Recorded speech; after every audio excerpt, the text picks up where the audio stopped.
All right. Ready? Yeah. Three, two, one. Welcome to the Lightforge. This is ADWCTA. This is Merps. BlizzCon 2017 is in the bag. It has come and gone. So Is that means Arena changed forever? forever. All Forever. right. Yeah. And according to Ben Brode, it was the best BlizzCon yet. And I will say a lot of stuff happened at BlizzCon, right? Mm-hmm. And especially for Hearthstone. So let's just talk about it. Yeah. What happened? Yeah, that's what this whole entire Lightforge is going to be about. If you want to learn something about the arena, it's probably not the episode for you. We're going to recap BlizzCon and talk about where this game is going. And the first thing, the biggest news that dropped is Kobolds and Catacombs is a new expansion. That's happening.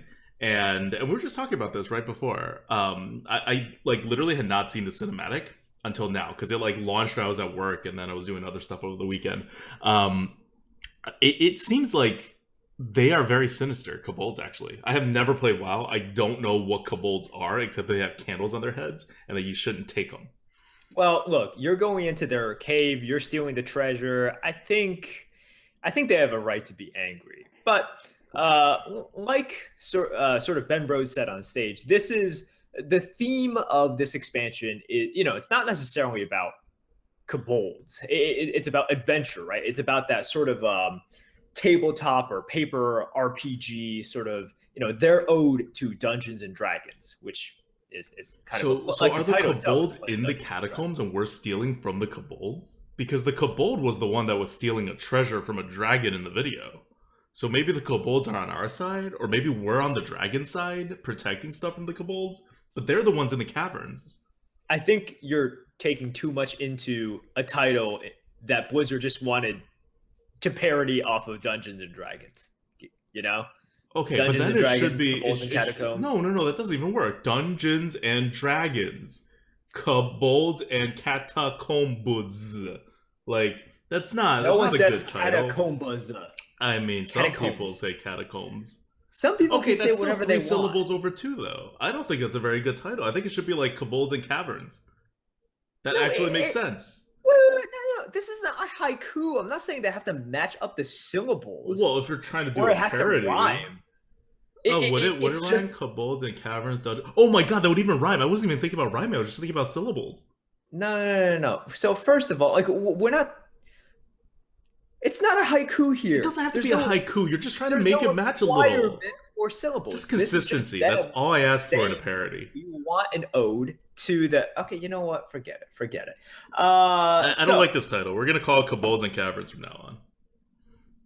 Or I'm gonna call it Kobolds and Caverns. You can call it whatever you want. It's K and C. It's K and C. That's it. Oh, Kobold starts with a K. Yeah. Oh, that kills it even more. K&C. Dungeons and Dragons is D&D. Kobolds and Caverns should be CNC. Why does it start with a K? Because they made this game like 20 years ago. Okay, well, and for they this weren't expansion, looking they forward should to- create the British spelling of Kobolds, which is C-O-B. Oh, And there's no okay. stupid L in there. C-O-B-D-E. So it's C and it has extra U in there, right? Kobolds. Somewhere. Yeah. Kobolds. There we go. Kobolds and Catacombs. Sorry, Kobolds and Caverns. Ah, they've got me saying it now. By the way, you spelled kobolds wrong. You spelled a lot of things wrong. Wait, so. what's the correct spelling of Kobolds? I spelled it with It's a K. O. Huh? No. But it has a I have an O in here. K-O. Oh, it's Kobolds. Yeah. That's a stupid spelling. Kobolds? I mean, there's no stupid spelling. There's just a right spelling, and then there's a wrong spelling. I mean, who are Blizzard to tell me how to spell Kobolds? The creator of a very rich and interactive world. I mean, I just have to say, I think of a lot of things I associate with Blizzard, but spelling's not one of them. All right. Anyways, expansion is coming out. It'll drop sometime next month. Did they give us the release date? No, it's in December. That's all they said. Right. And it'll be a while before we get the next sort of November 20th, marked on my calendar. Yep, November 20th is when we will find out more information. So until that point, we don't even know what side we're on. That's crazy. Oh my god, you have to get over this, No, man. no, no, no. I don't have to get over this. It's very important to know whether we're the good guys or the bad guys in this whole expansion. I don't know. It's 2017. We deal in shades of gray I now. guess Nothing is maybe it what it is gray. seems. You know? Yeah. I don't even know what the factions are. Like, are the kobolds with the dragons or not? Like, right? There's things, and I I don't think don't they've think explained that any of it. it's just alliance and horde, and here you're none. Oh, You're so just Blizzard like is some selling adventurer. this as basically it doesn't matter what side you're on. It doesn't matter whether which faction you're with, as long as you're going on You an just get adventure. treasure. Yeah, yeah, That's a bad exactly. moral message. That's all I'm saying. No, no. In the true D&D style, it's a blank slate, right? Like Yeah, you but don't. D&D has like good and bad, right? Like that's part of their Well, like yeah, yeah, alignments. yeah, yeah. But they're not going to determine it for you ahead of time, right? Oh, I think I get it now. I don't think you do. So you can choose to be bad or to be good or to be lawful or to be chaotic. I think that's how it is. I don't know. I've never actually played D&D before. But I think those are the alignments. So No. what cars are coming out?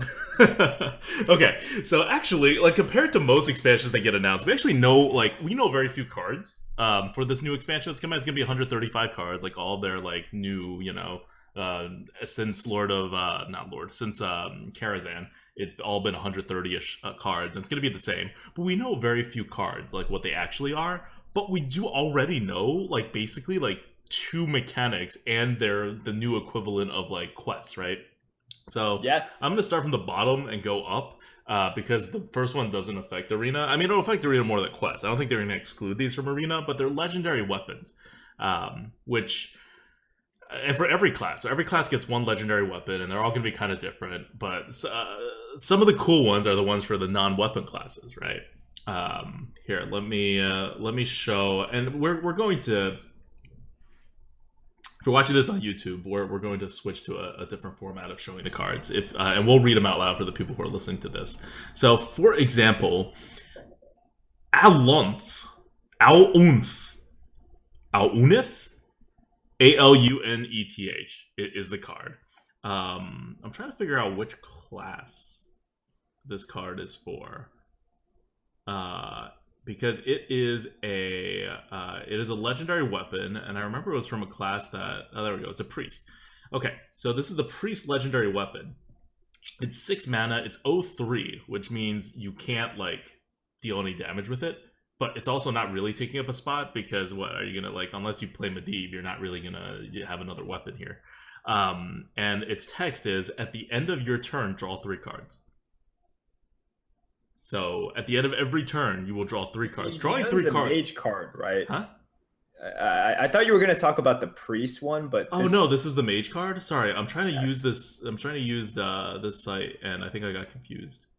Okay. Well, I don't think you get confused. You stay confused. You just Yeah, switch no. I read it wrong. Yeah. We're using Yeah. this guy's toast site right now, in case you're wondering what it is. Alright. And he did not get it wrong. I got it wrong. No. Toast got it right. This is not a reflection on Toast, okay? It's a reflection on me and my ability to figure out what class these cards belong to. Okay, so it's a mage card. And again, same thing, right? Like, unless you're playing Medivh, you're not going to replace this. At the end of your turn, draw 3 cards. If it's a card that says, like, just draw 3 cards, it's going to be worth about 5 mana. Like, you have Nourish. That's a pretty staple kind of card to draw 3 cards. This does it at the end of every turn. So it's quite a powerful card, right? Yeah, definitely. I mean, it makes a difference that it's at the end of your turn, right? With Nourish, if you have 10 mana, you can draw the cards and you can use some of them, probably. So there is a difference there as well. But yeah, I mean, this thing will draw you quite a few cards like throughout the game if it just goes on for a while. Yep. Like super powerful cards. The priest one, by the way, that we were talking about before is Dragon Soul, 3 mana, and again an 0/3 weapon. Like, I don't know why they made it an 0/3 weapon. It's not like you get to swing it or whatever, but I think conceivably you can like end up buffing this weapon with like, say, that pirate, for example, like Naga Corsair, right, or something like that, and that'll actually make this weapon like playable. So yeah.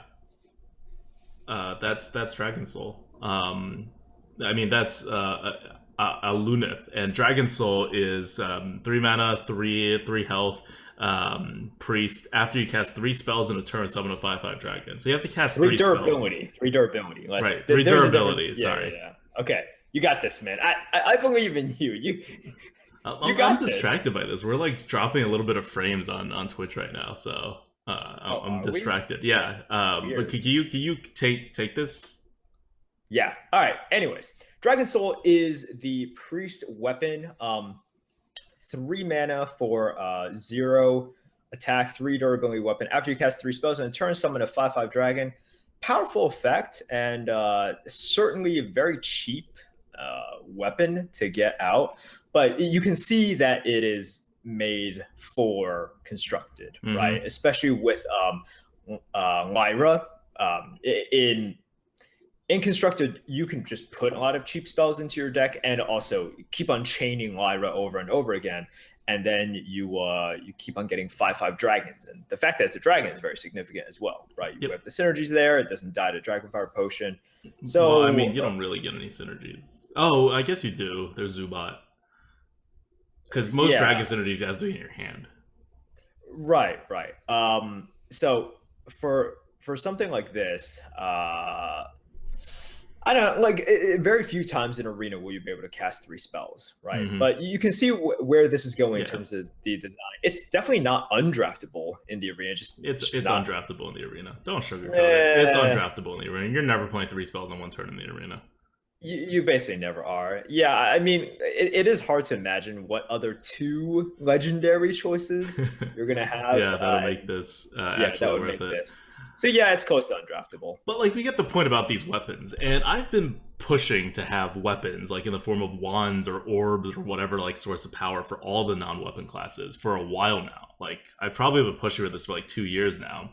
And I don't think we're actually getting it, but at least like in the legendary, they're like maybe testing the water and like breaking kind of the first step. So then in the future, all these classes may get like some weapons. And again, this is the same style that I had like, pushed that I liked, which is that you have 0 attack and it just has some durability. So you can still receive weapon hate, right? And I think 3 durability just means you're not allowed to play toxic sewer ooze or stuff on them. And it also, in constructed, it determines what Harrison Jones is able to get out of it. Right. So that's kind of all it's there for. I do wonder what in Arena especially, if you put these out, like not the way we currently have it in like legendaries, but if they became a normal thing, like priests have 1 or 2 weapons or whatever, then you actually get weapon buffs like Naga Corsair. Like that's a very interesting kind of twist that will come in. So anyway, I like the direction. It's not going to affect Arena that much. Question for you: what do you think is going to happen? Are these cards going to have double the offering rates of other legendaries for the new expansion? Oh, I think they will, because that would follow sort of the pattern that they've been taking, right? And it would just seem weird that they come out with these cards and they're like, no, we don't want you playing with them, right? Because if they don't want you playing with it, they'll sort of just get rid of it, like they did with the Cthulhu cards, right? They're just like, this isn't appropriate for the Arena. I don't know about that. Think about Death Knights.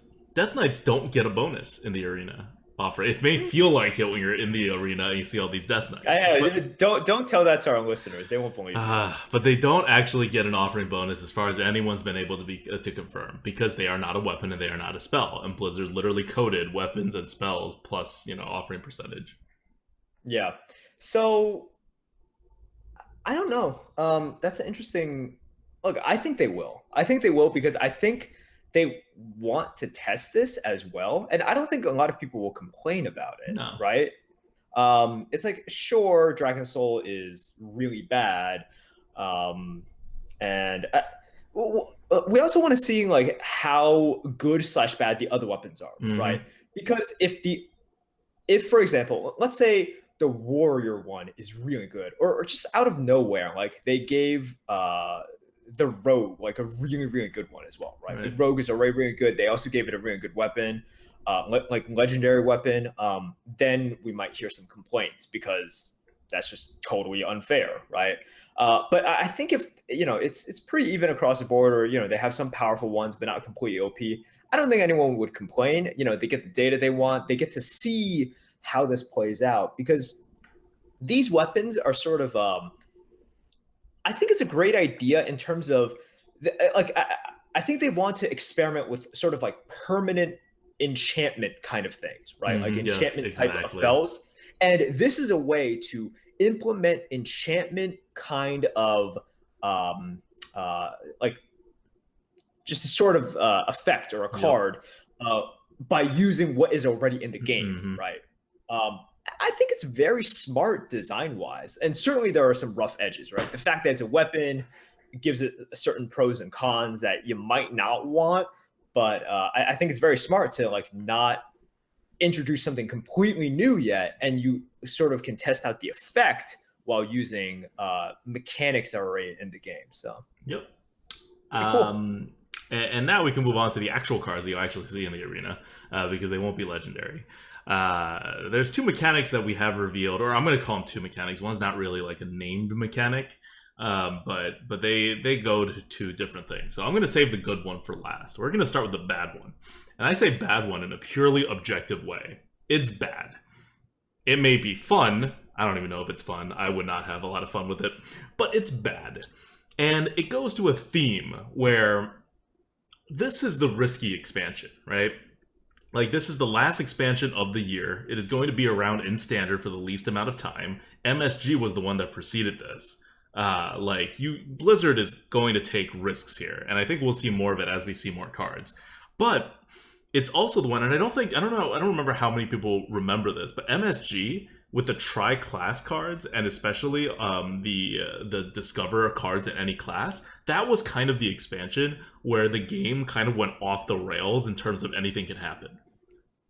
Right, and people complain about that a lot. People still do. It's just like, that's what started it. Yeah. Like, people don't really complain about MSG because the game has continued going down that direction. Right.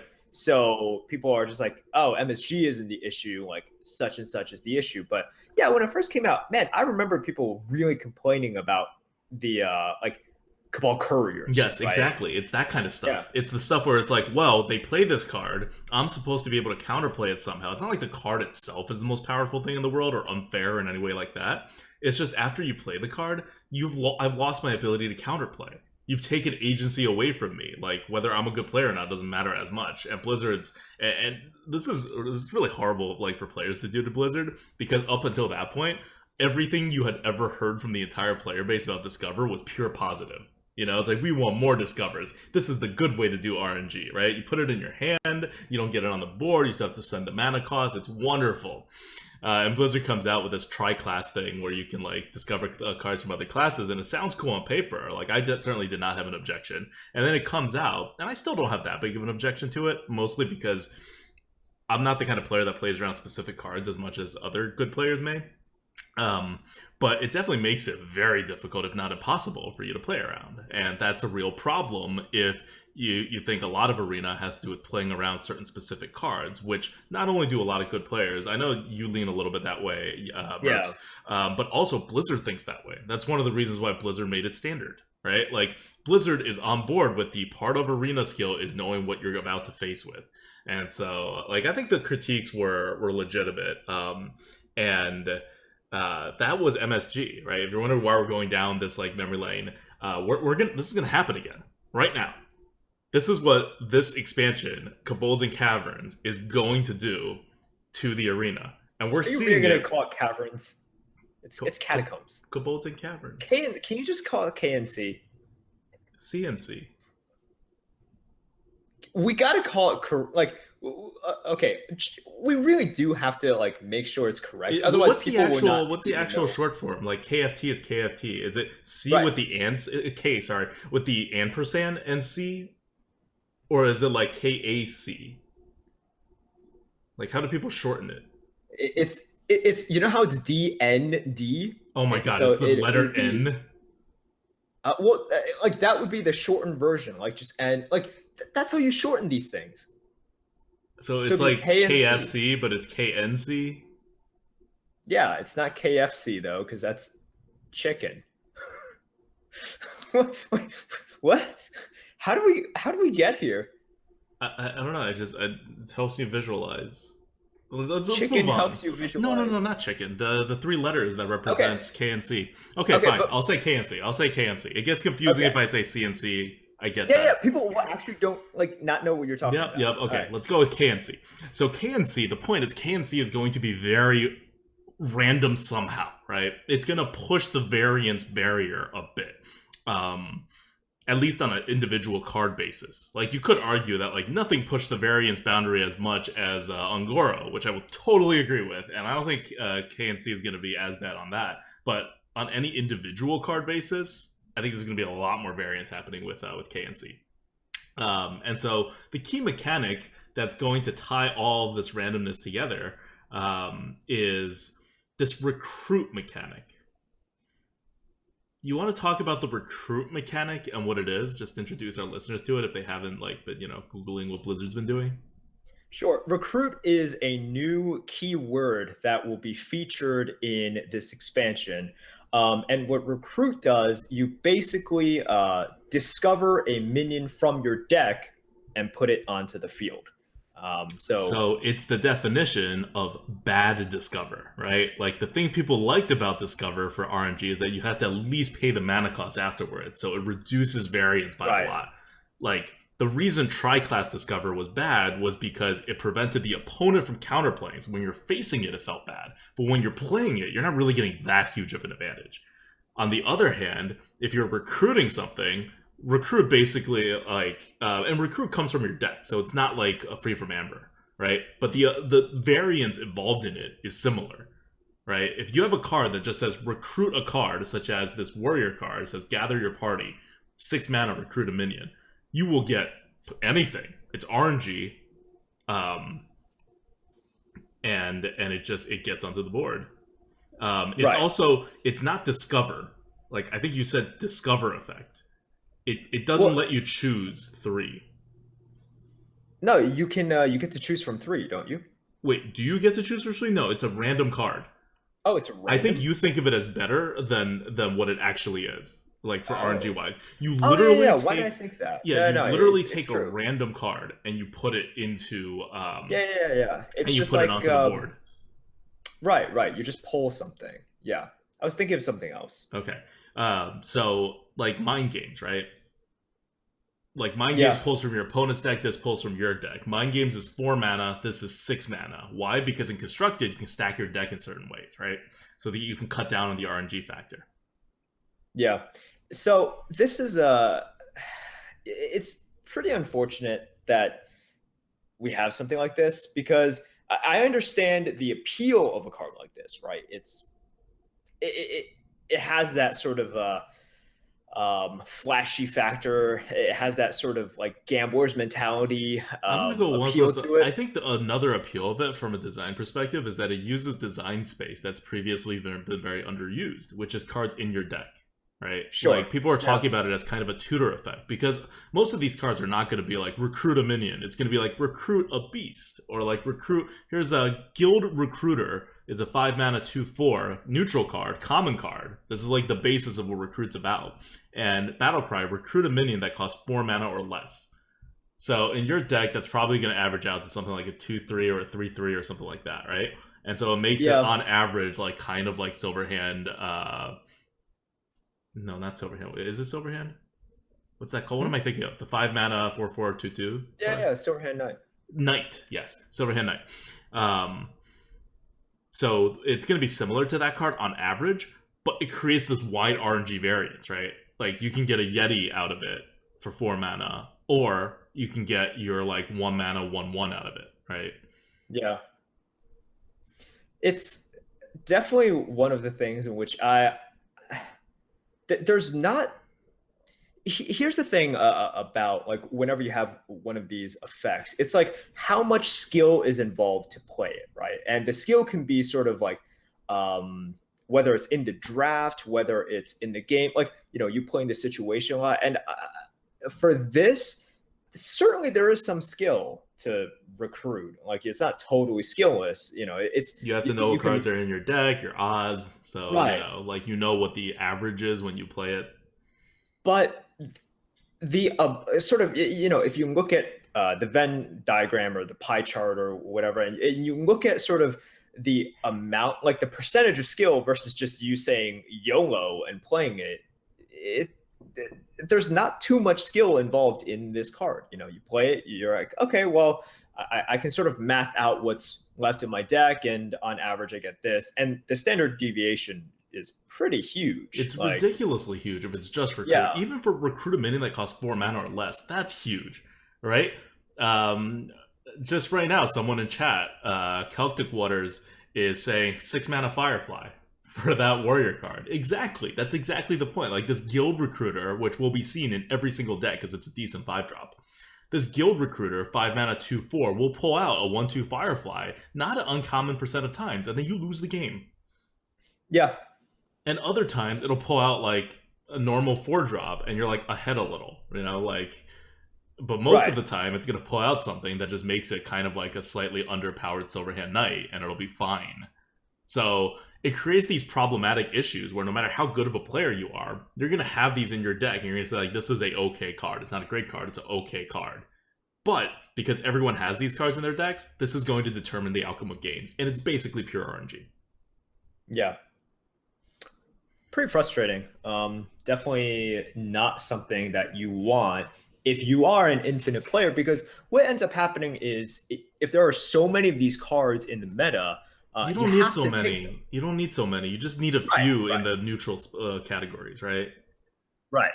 And once you're forced to take cards like this, if you are an infinite player, you're putting more of your results into the RNG slot machine, right? Which never feels great. Yeah. So my question to you on a design perspective, and this is like I always find this interesting, is would you rather have this kind of pure RNG that technically treats all players the same, but of course as a good player you want to rely less on RNG and more on regular, or would you rather have something that involves zero RNG but just systematically favors bad players like a Primordial Drake? What would you rather be? Because if you look at Ungoro, not exactly like Primordial Drake, though, right? Well, a little worse than Primordial Drake, right? Maybe a 3/6, right, instead of a 4/8. That would make it like actually like kind of a balanced-ish, like a good card, but a balanced card. But that's what I mean, right? Like it's a card designed for bad players, but it has zero RNG in it. You always know exactly what you get. You can totally play around it. And you do, right? Especially in Ungoro. Like, a lot of the game of Ungoro was play around Primordial Drake. What would you rather have? Rather have as in, like, inside the game? Inside the game, not in your deck. Inside the game. What would you rather have in the meta? See, I don't like that question because it assumes I can only have one. Like, it's about the you can have both, too, if you want both. What I mean is, if a new mechanic is coming out, right? Right. And it was going to be one or the other. Which would you rather have it be? And it's going to be in, like, let's say, like, I don't know, 3 or 4 neutral cards is going to fit this category. Oh, I'd rather have, the mini Primordial Drake effect. I don't mind this as long as it's sort of, like, contained, right? Because I think this is necessary. Well, what is this? Is that the Primordial Drake effect, or is that the recruit effect? Sorry. By this, I meant the recruit, the recruit effect. Like, I think you do need effects like this in order to just make it fun, make it wacky, keep players coming back, get players into the game. But if you're talking about sort of like consistent effect that you can play around, that you can plan for, I obviously like that better, and I would like that to be more foundational than the recruit mechanic. I used to think that way. I am after Primordial Drake, and I saw what effect it had on the arena meta. I'm starting to be swayed towards even pure RNG is better than that, because we've had pure RNG since the beginning of like Hearthstone, right? Like that's always been the case. But the really frustrating, like every time I think about what is the most frustrating thing that I'm playing against, it's partly RNG, but even more so, it's anything that's like a double-sided board clear, because it punishes like certain things. It's something like a MCT, like anything that punishes you for winning the game so that you have to make these arbitrary like decisions of whether to like win the game or not win the game just in case they have this card. So I don't know, because the problem with RNG, like, what's your real problem? My real problem with RNG is that it takes the agency out of your hands and it favors like average players, right? Like if you're a totally average player, RNG should be neutral to you when it comes to your win rate. And the better of a player you are, the more it decreases, right? But it decreases it by making you the same as a bad player. On the other hand, a Primordial Drake-like effect makes you worse than a bad player, not just equal to a bad player when these things are in the meta, in this situation. It actively punishes you for doing good things. And there are ways to play around it, but it only mitigates the kind of damage. Well, see, it's not the effect of the Primordial Drake, it's the power level of the Primordial Drake, right? With the effect. It's mostly the effect. Like, think about Abyssal Enforcer, right? It's like the same kind of thing. Well, once again, like, I would argue that that's because of the power level of it. It's like, do I think, for example, I don't know, like Fireplume Phoenix is too powerful, or like Stampeding Kodo is too powerful? No. But they're not, they don't punish you for being better at the game or worse at the game. It's a totally different thing. Well, no, like if you use that definition by better at the game, then it's sort of like, okay. Like, think about MCT. MCT's the classic, like, punishes you for, you know, like, it punishes you for like overexpanding, but it also punishes you for just like being better at the game. Right, it does, but I don't think the effect of MCT is so powerful. Like, once again, it goes back to so that's what I mean. I agree, it's like, pure. So that's what I mean. What's worse, something like MCT or something like Matter Bomber, or like, you know, I don't know, just something with like somewhat controllable RNG, but not really, right? Like, I think Matter Bomber is like very controllable RNG. Right? Okay, fine. Like, you're arguing against the things I don't want you to argue about. I'm trying to like pick an example, like a more pure example, because like, you know what I'm trying to get at. Like, you know the comparison I'm trying to make. Right, you're like understand. picking at the things around it for my particular example. I'm trying to focus on the theory here. Sure. Okay. If we're talking about the theory, though, like, I don't think what you're talking about is an issue unless the card is super powerful. Exactly. Okay. Yeah. So like, to your side, you would think about something like Corrupted Seer and how you would not think that's a problem. Yeah. I don't really think that's a huge issue here. Okay. Yep. Yeah. You know, I think Corrupted Seer is like actually a good example, right? That's something that we can use. Right. That's like a pretty normal card in your deck. You're not particularly like excited to have it. You don't particularly hate having it. Compare that to something like Guild Recruiter. You'd rather a Corrupted Seer be in the game than a Guild Recruiter. Yes, I would. Okay. And I think this is just, I can certainly see it from your perspective as well, right? It's just, I think like something like Guild Recruiter just, man, it's just not fun for, I think, a certain set. Like, I think the better you get, like, the less fun it becomes as well, right? And so it gets you. So like, at least with Corrupted Seer, you're still like using your brain to try to figure it out, even though the odds are stacked against you. With Guild Recruiter, there's literally nothing you can do. Right. Okay. And I can see how it gives a thrill factor to some players, like when they play it, right? But like, if you're good at the game, you know, you enjoy winning, and part of the fun is like, it's because of the agency, right? Like, through your actions, you obtain victory. And these cards sort of, it's like, through your good luck, you achieve victory. Like, it just, like, something very vital, I think, is being taken away there. Okay. I want to talk about agency later, and we'll circle back to that when we do the arena only cards, which is a whole new thing that happens after. I'll talk about more about agency there, but I see the point. Now, when we go bigger, though, let's say it is Primordial Drake, literally Primordial Drake, versus let's say this Guild Recruiter is a 4/4 that has the same effect. It's just overpowered, right? Overpower. Would you rather have RNG or a systematic favoring worse players?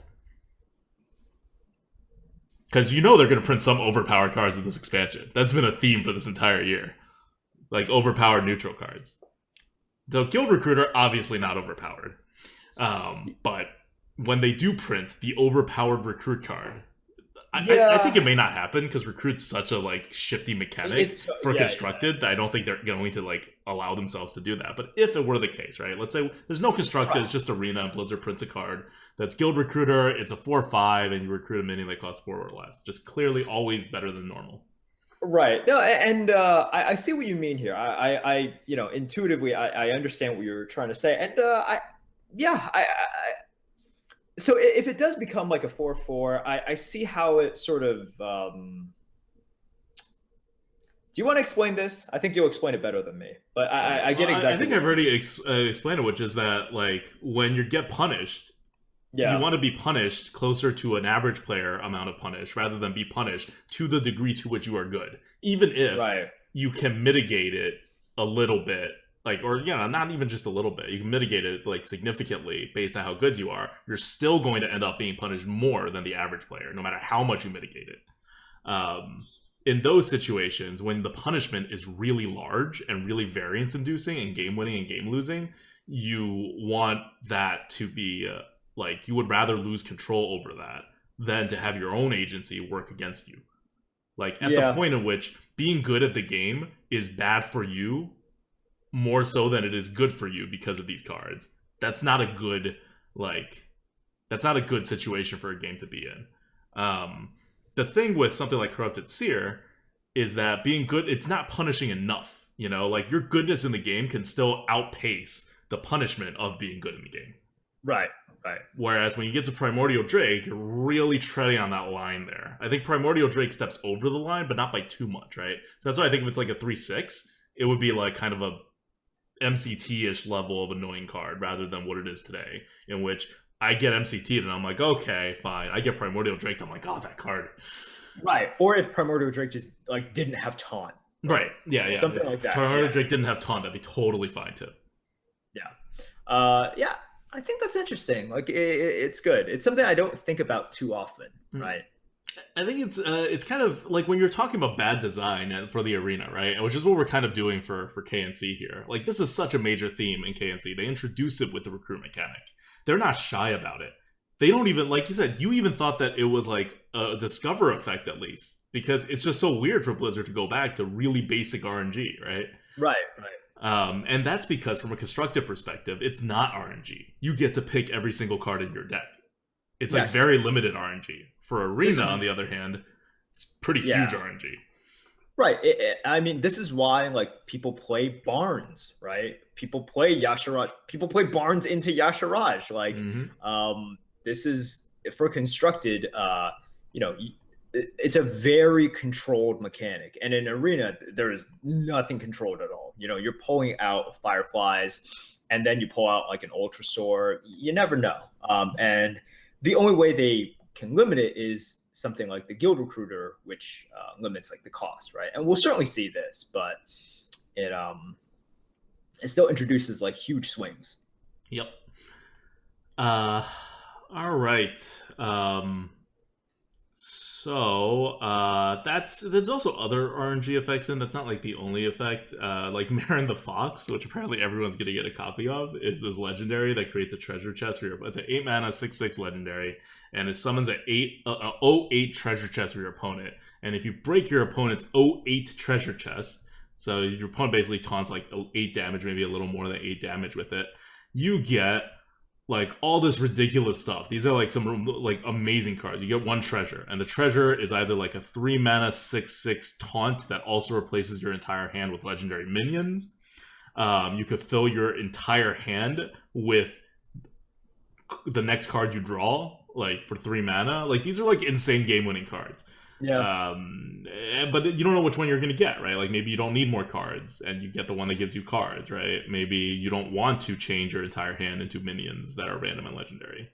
Or Wondrous Wand, 3 mana, draw 3 cards, reduce their cost to 0. Like, that could be good, or it could just be like kind of good, right? Because you've already spent 2 to 3 extra mana that you've lost by playing Marin the Fox. Yep. So yeah, it's a very RNG heavy legendary card that everyone's going to have. So that'll be interesting. But the point is, it seems pretty obvious that this expansion is going to push towards the RNG side in a way in a much larger way than either KFT, which was pretty like non-RNG based. KFT was like very like complex and mechanical based, and Ungoro, which was also not terribly RNG based. Like Ungoro's main RNG was adapt, which is like whatever, right? Like it's very limited RNG. So we're back in RNG land. Okay, now let's look at the good mechanic. I really like this mechanic. This is like the mechanic that I hope that because of, and you can kind of get a sense of this for recruit, right? Gather your party at 6 mana to recruit a minion. Like Blizzard's really watching their recruit command, basically. They're making sure it doesn't get too powerful. So I'm hoping that all the recruit cards kind of suck, and then we just kind of don't have to worry about it in the arena. Yep. For the guild recruiter to be an average card, it has to recruit out a 3 mana card out of the possible 1, 2, 3, and 4 mana. So it could only beat its normal thing by 1 mana, which is again not the end of the world, you know, and it mostly just screws you over. The problem is being forced to take those cards. So if these cards are bad enough as a good player, you would just like totally avoid those cards, even if on average they're like better than what you're actually taking. So that's what I'm hoping will happen with the recruit mechanic. This next mechanic, I'm going to use a very simple card to explain it. I'm going to call it the upgrade mechanic. I think that's also what Blizzard calls it, but it's not actually named. Yeah, it doesn't have a keyword attached to it. Yeah. Certainly. So we're looking at Lesser Jasper Spellstone, which is a 1 mana druid spell that says deal 2 damage to a minion, which is pretty normal of a spell. It's a pretty good spell in the arena, right? It's Holy Smite, it's Arcane Shot, it's nice, it's balanced, but it has a bonus, which is gain 3 armor to upgrade, which means at any point that you gain 3 armor, however you gain the armor, remember Druid Hero Power gives you 1 armor, so the base way to gain 3 armor is to Hero Power 3 times. Yep. Does it even track that way? I actually don't know if it tracks that way, or if you have to gain 3 armor in 1 turn. I think it's just 3 armor period, right? I thought it was 3 armor period. Yeah.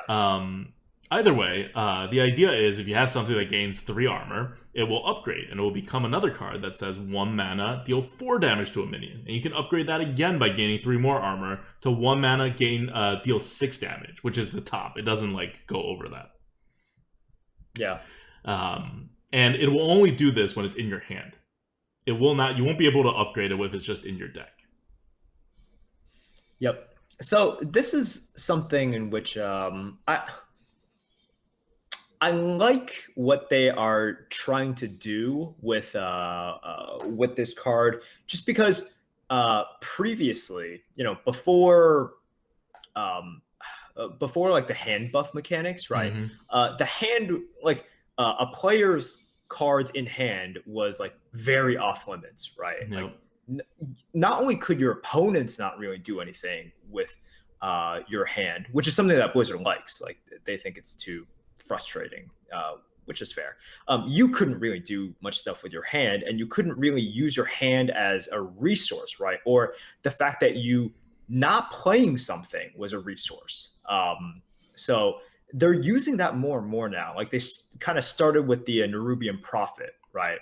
And just say every single turn, as long as you wait, you're able to do it. And now they're combining the time factor, time as a resource, with also other conditions as well, saying you have to wait and you have to meet these other conditions. And by doing that, this card becomes more valuable. So they're just adding in these additional resources, additional tools for you to use, which I think is good. I think it's pretty cool. It's design space, right? With Recruit, they're exploring your deck as a design space, which is really more for Constructed than Arena. But for this, they're exploring your hand, and that is as much Arena as it is Constructed, which is why these cards are not bad generally, and there's no RNG to it, so it's even better for that.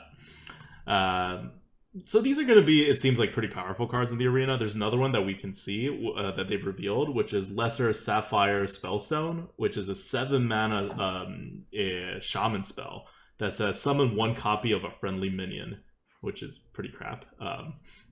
That's what the mage can do for 4 mana. It's not a very good card. But if you overload 3 mana, you get to upgrade it. And when you upgrade it, you summon 2 copies, at which point it becomes kind of worth its mana. And then if you upgrade it again, you get 3 copies, and then wow, that's game winning. But you need to overload 6 overloads in that span, which is really easy for constructed, yes, right? and like, really not that easy for arena. No, because remember, it's not just over the course of the game. This card has to be in your hand when you're doing that. Yeah. So this is look, interesting design space. Certainly going to be harder to fulfill in the arena than in constructed. And if you look at the cost of these things, especially for something like Sapphire Spellstone, that it's like costed for constructed, right? Mm-hmm. If it was for arena, you know, I think you can get away with it having to be like 6 mana. Yep. And they're like, these aren't too weird, you know? They're like normal design space areas. Like, I'm thinking about it in algorithm terms. We don't have to do much to make these happen. Like, it's not like we can just plug it in right now because no cards have ever done this before. But the mechanics to which how these cards are upgraded and improves in your hand or whatever, you know, we've had hand buffs before. We know how long cards are in your hand. Like, they're pretty normal, like, combinations of stuff that we've all seen before. But to make it a focus will change the way that the game is kind of played. So I find that really interesting. It's not like Blizzard's going out on the limb and making crazy new things. So it's really more like KFT, like the RNG version of KFT, than I think it seems. Because it seems like it's significantly more crazy. You get all these keywords and all this other stuff. It wasn't like KFT where they're like, lifesteal is now a keyword, and everyone's like, oh, great. Like, that was nothing. Now it's like, recruit's a keyword, and then you have this weird upgrade mechanic. People are like, oh, that's like really cool, and they do new stuff. They don't really do new stuff, but they are focusing on areas of the game that the game has already done. Just now they're going to make a lot of cards that do this in different ways, in more creative ways than they've been doing it before. Yeah. So these 2 new mechanics that they're putting out, it's just slightly. They're not even really pushing the boundaries of anything. They're just like sort of fleshing out like stuff that they've already had in the game, which is nice. Mm-hmm. I like it. And certainly for I can imagine for you know, this expansion, there's no need to take risks or anything or to swing for the fences.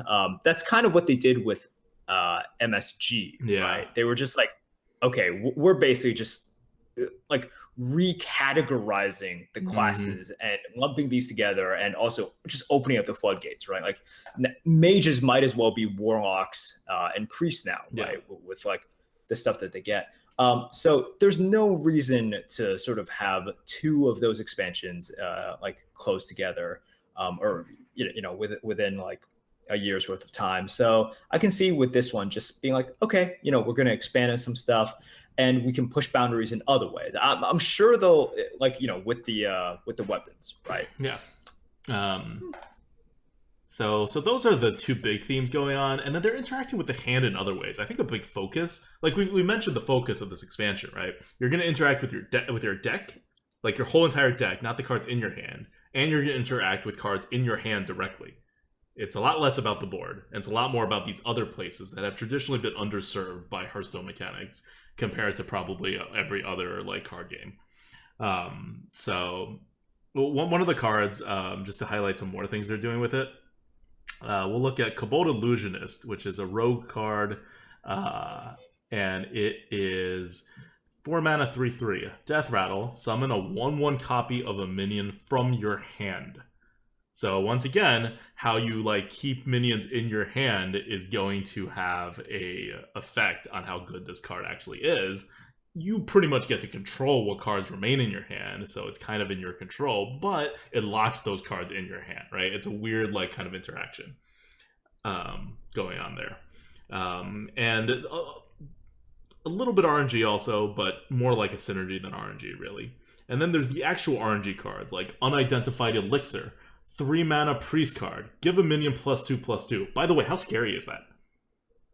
Like, ignore the second part of the card, which I haven't even said yet. Just a 3 mana priest card that gives a minion +2/+2.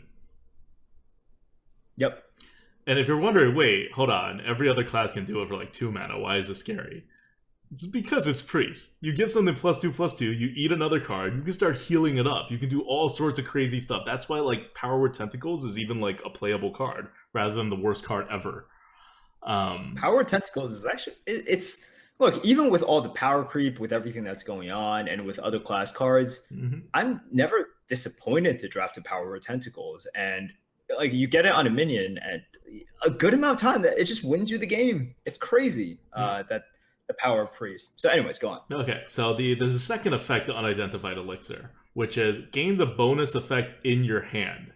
That means as you draw the card, it will gain this effect and it will be permanent. This is not like Shifting Xeris or whatever that card is, or like Molten Blade, where it just keeps changing in your hand.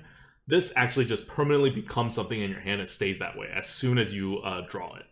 And it could be Divine Shield, again, insane. Summon a 1/1 copy of whatever card you're targeting, which is decent. Gain Lifesteal, which is kind of a disappointment. And Death Rattle, return this minion to your hand, which is pretty amazing. Like, it's the equivalent of like drawing a card for an additional mana. So it was already a decently okay, you probably don't want to pick draft it, but you're not like terribly unhappy if you draft a kind of card without this ability. And then you get an extra ability that's worth probably more than 1 mana, usually like 1.5 mana. Yeah, it's pretty good. Like the problem with this, once again, is it's something that you can't plan around, right? Or you can't plan on it with the draw. Like once you draw it, you can plan on it because you can know what it is. But yeah, it sort of, at least with this card, it's a limited pool, right? It's a much more limited pool than all the minions in your deck when you recruit. Yeah. So you know that, okay, it's going to have these effects, and you know sort of how good each effect is. So stuff like this is something that in which I'm just like, oh, you know what, this is pretty good. It's like more controlled sort of unknowns within the card, because a decent percentage of the card is just a +2/+2. Yeah. And the unknown is even limited in its they're scope. all about the same value. It's just you may not necessarily want Lifesteal. Right. But when sometimes when you do, and the Lifesteal is really good. Yeah. But yeah, so like a card like this, I'm just like, okay, I'm not a huge fan of the card, but I think like this is how you design one of these cards. You know, you limit it, but you still leave that surprise factor. And when like this requires more skill for you to play, right? And it actually takes some skill because you can plan around something like this. Yeah. So the problem with it is when you're facing it, because if you're facing it, what, you're going to play around all 4 versions of it? Yeah, you have to. Because this is going to be a card. One, it's really good, so every priest will draft it. It's like top tier priest card. So you're obviously going to play around it. 2, you're kind of playing around it anyway, just in normal things you do against a priest, namely keeping them off the board. But if you ever need to keep something on the board, you don't know what it'll specifically do. Do you kill the thing with an ability so they don't copy it? Do you do something else with it? Like, do you kill the thing that's going to be bad matchup against you with a Divine Shield? Like, it's very difficult to really nail down. But yeah, so for me, I don't think this is that problematic of a card in terms of the RNG, because the RNG is not RNG once it gets into your hand. And so you never play it as if it's an RNG card. It's kind of RNG within the draft, but it's pretty RNG in a draft anyway. You never know what cards you're going to get, afterwards. And a lot of these things don't make too much of a difference when it comes to synergies and things like that. So it's like, if this is the kind of RNG that Blizzard puts in the game, I'm cool with it. I think the fact that totally cool with this. Yeah. Like, I think the fact that you have to adjust to what it is once it gets in your hand and plan around it and do a lot of stuff is very interesting, and it more than makes up for the fact that you don't really know exactly what it is when you put it into your deck. Yep, totally agree. And I think if they introduce more cards like Unidentified Elixir with sort of like a part of the card is defined, and then the part that is undefined is limited in scope. I'm like, yeah, that's so cool. I think that's like really great. It's the Schrodinger's cat of cards. You don't know what it is until you open the box, and then it's that thing forever. Kind of. Dead on analogy / metaphor. Let's move on. Okay. There's other cards and stuff, and we could talk about it. I guess we have to. I don't think chat's gonna let us get away with not talking about one of these cards, but I'll leave that one for last. I'm gonna talk about my favorite card that's been revealed so far, which is a 7-mana Hunter card. Because I actually play mid-range Hunter, so I would actually use this card. But I think most Hunters will use this card. It is 7 mana, destroy your opponent's left and rightmost minions. Crushing Walls. Crushing Walls. So it is a double hard removal, which, should cost an insane amount of mana. But you don't necessarily always get to pick how it works, especially if there's a taunt in the game. So I think this at once. So remember, up until now, Hunters have literally one hard removal. It's Deadly Shot, and they never went back to it. Like, Blizzard was like, here's kind of a hard removal, and then they're like, no more, we can't do this. Hunter's too powerful. It's it's going to destroy the game. And then they realize, wait, hold on. Hunter's only powerful early on. If we just make like a really high mana cost hard removal, and you make it not single target, it's probably not the worst thing in the world. Which is true, and I think that's what Crushing Walls is going to be. It's good. I'm going to rate it like I think the system is going to rate it fairly high, and I think it deserves to be rated very high. But it's a very interesting card. Yeah, this is one of those cards in which I think it's there's nothing too exciting about it, right?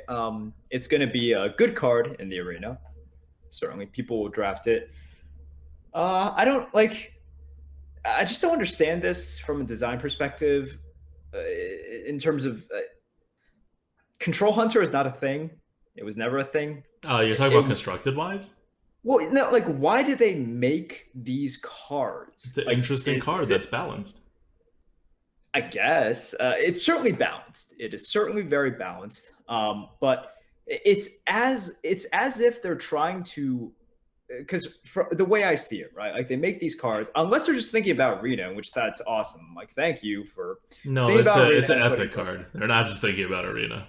Right. So they're not thinking about Arena. But a card like this, in order to make sort of incentivize players to make a certain deck, they have to make either one or a few defining cards for that sort of archetype, right? And it seems as though for expansion upon expansion, they try to make Control Hunter a thing, but they never give it any cards. What, you don't think this will work well with Deathstalker Rexar? Deathstalker Rexar would be the first thing. And I guess you don't know what other cards are coming. Maybe this is a Control Hunter set, or like I think this card's flexible enough that it'll be decent in like any kind of mid-range Hunter. And it's a flexible enough card that it allows, like, this is the opposite of what people were complaining about MSG, right? Where you can only put these cards into this deck. Blizzard basically made our decks for us. And that's why it's like you get so many archetypes and it's like balanced, but there's no creativity in there. This is the opposite. This is like a card that you can technically put into any deck to whatever effect, and depending on how the meta is, right? If we go back to like a handlock meta, or they're like taunting up stuff, for example, this is perfect, right? This is kind of like a very specific counter to something like Defender of Argus, like randomly, right? Because Defender of Argus, you have to put it in the middle. You can't even position around. So the two things that you would want to kill are naturally on the sides. Yeah. I think it's a very well designed and interesting card, and it'll be really fun for the arena, and more useful in the arena than in constructed, probably, because you're not going as fast. Okay, and now the neutral card. It's a neutral minion. It is epic. Everyone's talking about it. I get asked like so many questions about it every day since it's come out. So let's talk about it. Carnivorous Cube. It is a 5-mana 4/6, which is a decent stat line. Battle Cry. Destroy a friendly minion. Death Rattle. Summon 2 copies of it. it's a really freaking good card. Let's establish that right off the bat, right? Because when you destroy friendly minion, not like if it's got a death rattle, oh my gosh, you're getting premium value. But lots of times, like you just hit into something, right? You sort of destroy it, and then you lose a little bit of tempo on that turn. Let's say you bump into something, and your Yeti is now like a 4-2 or a 4-1, right? And then you destroy it, and then afterwards, after this thing dies, you get 2 full health Yetis, right? So you make up the tempo and you get the heal, and man, it is. And that's really just a Yeti. It's like a normal. Yeah, that's like a normal normal card. thing. And look, obviously, people can think about best case scenarios like turn 4 Twilight Summoner into turn 5 this. Eggs. Eggs, right? That's those are sort of the dream scenarios. But yeah, I'm surprised that it has like such reasonable stats for this. Neutrals are power creeping.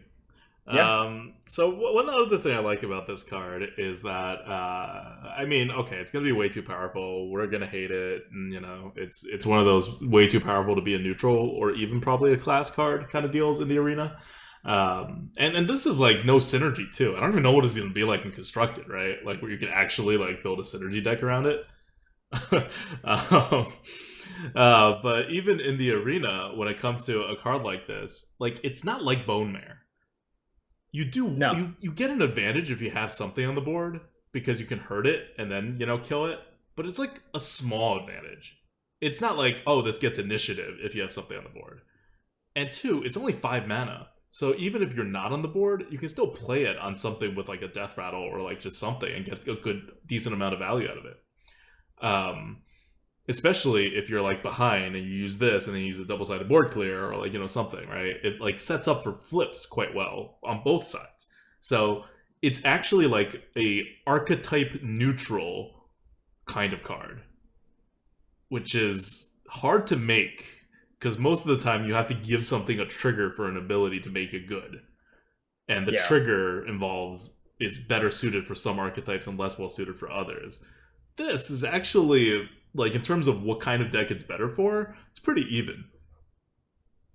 Yeah. Look, and certainly part of the difference between this and, if you want to compare it to Bone Mare and why Bone Mare is, some people might say it's so oppressive, is Bone Mare like has that initiative, right? Has that speed attached to it. With this, you gain stats and you gain value, but you're also giving your opponent turns to respond, right? Like you are definitely not going to kill it off on your turn without expending an extraordinary amount of mana. So you're just not going to do that, like mana and cards. So you're going to leave this up for a turn, and in that turn they can, sort of hex, polymorph it. They can just silence it, right? Sap, silence, yeah. Or they could just ignore it. Yep. Like and it'll take you like at least 2 turns to kill it. It has 6 health. Right. And then suddenly, the advantage that you've been seeking is not so great anymore. Like let's say you ate your sort of 4-1 Yeti, right? And you're like, oh man, I'm gonna get 2 4-5s, which is great. And especially if you get it the next turn, but if you get it like 2 turns from now and they still have summoning sickness, so it's really 3 turns from now, the advantage isn't as big as you want it to be, right? Right. So that's why you do it on a Death Rattle card, which will give you your tempo right now. Or even if you just kill a Yeti, what if you really lost a 4-1 on the board, right? That's worth 2 mana. That's like not that much tempo to lose. Like, this is not it's not like tempo even by any stretch of the imagination. You don't want to play it on curve, like, and actually kill something that you have unless it has Death Rattle. But in the late game, it's very good. And also, if you're ahead, it's good because sometimes, like we said, right, we could talk about like Primordial Drakes and whatever. There's a lot of punishes right now for being good at the game. This allows you to hedge against being good, like against the game punishing you for being good, which is it's good design. Like, it's a good design card. It is certainly a good card by itself. I think we're gonna hate it because it's a little too powerful for the arena. They should not have made it a 4-6. Should have been like a 4-5 or even like a 4-4. I think would have been acceptable. Like a 4/5 will make it a good card. A 4/4 will make it an okay card. A 4/6 is just like, use it. Yeah. All right. So that's what we got so far. There's a couple of other cards that I don't think they're important enough to really talk about. So that's Kobolds and Caverns, Catacombs. K and C. And we're not going to get another card until the 20th, so we're not going to talk about this expansion until the 20th. Like we said, right? There's some good RNG. There's a lot of bad RNG. And I'm just hoping that the bad RNG cards are so bad in the arena that we don't have to worry about it. Yeah. Like, I'm hoping Guild Recruiter is like the top, not like the bottom. Yeah, I'm hoping so, but that's not going to be the case. I don't know. I mean, I don't know. Look at Gather Your Party, 6 mana to recruit a minion. I think Blizzard's pricing these like very high for like because of constructed. Yeah, they have. Which is why I think it's a natural check on it in arena, which is also bad, right? Because you're gonna get a bunch of useless cards that no one plays in the arena. But whatever, that's better than getting really good RNG cards. Yep. Okay, so I think we have spent a lot of time and we've really sort of fleshed out the new mechanics, right? And this is what we want to do for the expansion. Talk about mechanics, and we're going to do our card scoring video or whatever once we have seen all the cards. Mm-hmm. Yep. But what else did we want to talk about today? So there was another announcement at BlizzCon, so many announcements, that was going to change Arena forever. This is how the devs sold it, and I will tell you that if they're right about what they're doing with this right now, it is not actually changing Arena forever yet, but it is super interesting. I was definitely not disappointed by this at all, even though they were trying to oversell it like crazy. And that is, they have Arena specific cards now, like Arena only cards that are not in Constructed and would be totally broken if they were allowed in Constructed, but they're not broken in the Arena. And the way they're putting it now is they created 3 of these cards for each classes, and at BlizzCon Live, they got the audience to pick one, and that one will be in an event in the upcoming future at some point, which is pretty cool. I'm surprised it took them this long to do it. To do something like this? It's effort, right? They didn't really start putting effort into the arena until like the beginning of this year. Like, well, right. So here's the thing. It does take effort, I guess, but man, like when we do stuff like micro adjustments and all this stuff, it's as if they've really tried to go out of their way to say, no, we want the card pool to be the exact same, and then we're going to do all this. And then they introduce something like this. Well, but this is just for an event. This is just for an event right now. This is not for normal arena right now. Right, for right now. But I like it seems as though they always do sort of like testing, right? Before this is the testing. This is the testing, right? And I think it's great. I'm just surprised it has taken them this long to just start testing for something like this. Boy, wouldn't it have been great if they tested synergy picks? Asking too much. I love this. This is why I love this, because they're testing this. Great. They could have just stuck this in the arena, and in all honesty, I don't think it would be bad if they stuck this in the arena. This is like nothing like synergy picks, right? Like I would be 100% on board, even if like literally the first card of every single deck would be one of these cards, and then it goes on. Like, and then they change the card every month or something. Like that would even be fine. It's just not synergy picks. But they're doing it for an event first. I think it's going to be fairly well received. At least, even if it's not like very excitedly received, it will be well received. Like I don't think a lot of people will like bitch about it. And then they're going to hopefully do this kind of stuff in the future. Remember my solution from like if you listen to this in the summer when we're talking about micro adjust, or like how would like people ask like ADWCTA, you complain a lot about how Blizzard is changing the arena. What would you do to the arena? And I always say like bespoke offering rates for every single card. Like put them in giant categories and have a human being adjust them, like move them up or down a tier based on what you want this class to be doing. Like actually have someone who is thinking about the meta, and then use stats to inform you about how good each cards are, but like don't like micro adjust everything in a way that no one can understand, or let a computer do it, which would be even worse. And this is kind of in that direction, right? they're not even just like adjusting cards in buckets. They're like literally creating cards that they think will be good in the arena and fun and push the class in a certain direction. So if this were to be like a real thing, not just an event thing, I think it would be really good. But I'm also glad that they're taking their time and testing it out to make sure what's happening. So because this is going to be an event, and it's actually going to happen at some time in the future, we'll talk about it then. Like, you're not going to see these cards. I don't know when you're going to see these cards, but I think it will be remiss of us not to at least mention it, right? Like, at least go through the cards. Yeah. So here are the cards, and how these cards are winning. Winning, yes. Well, the one card that's winning. The one card that won, sorry. Yes. How these cards are winning. Just winning all the time, man. Yeah. So, like ADWCTA said, they presented the audience with these choices. And then I think it's interesting, like, there's a lot to be seen just by all 27 cards, but we're just going to focus on the winners today. Yeah. So the winner for the Hunter card is Deadeye, 2 mana. For the rest of the game, your hero power can also target minions. It's like Shadow form. Decent card. Normal. It's interesting what the audience didn't pick. So I want to set up the audience right now who are picking these cards. So Blizzard made 3 cards that are equally happy to be in the arena. I want to say like 85% of these cards are well designed, and 15% are, I don't think Blizzard thought enough about these, but again, it's just for an event. I don't think the stakes were that high. And then the audience at BlizzCon, this is not like it's not like a main thing. It's one of those things where it's in the convention, you can walk to whichever booth you want to. There's like competitions going on. There's developers for like other, aspects of Blizzard games doing their thing. You may be eating lunch or whatever. So, and it was very much advertised as an arena only kind of like panel discussion. So the people who were there are not casuals. They're also not people, generally speaking, who like have never played the arena or anything like that. So they're not us necessarily, but they're definitely not casuals.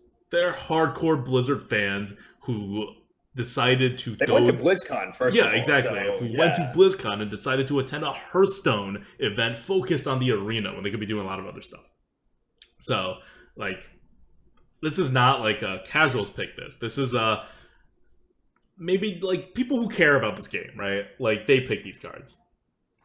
And so they picked the Deadeye card over the following 2 cards. 2 mana, reload, discard your hand, draw 3 cards. Which I thought was a decent card. I would not be against it, but it is a very control kind of oriented card. I mean, not even control, just like extend the game kind of. And then 4 mana, volley, add 3 random shot spells to your hand. Shot spells are deadly shot or like multi-shot. Yeah. Power shot. So they picked Deadeye. Wild cards. Yeah. And we're not going to go over all the rest of these, but like the failed choices. Right. Just to give you an idea of what these cards are. Like, there's no obvious choice here.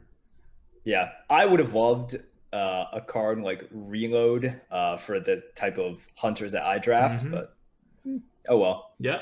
I think the audience did not want to face the type of hunters that you draft. And so they did not pick Reload. I think Reload was the best. Like, I would have picked Reload as well. I think it really goes with Hunter, and it's not over. I definitely would have picked Reload for very selfish reasons. and we'll go over this. I'll tell you right off the bat, and I posted this on Reddit already.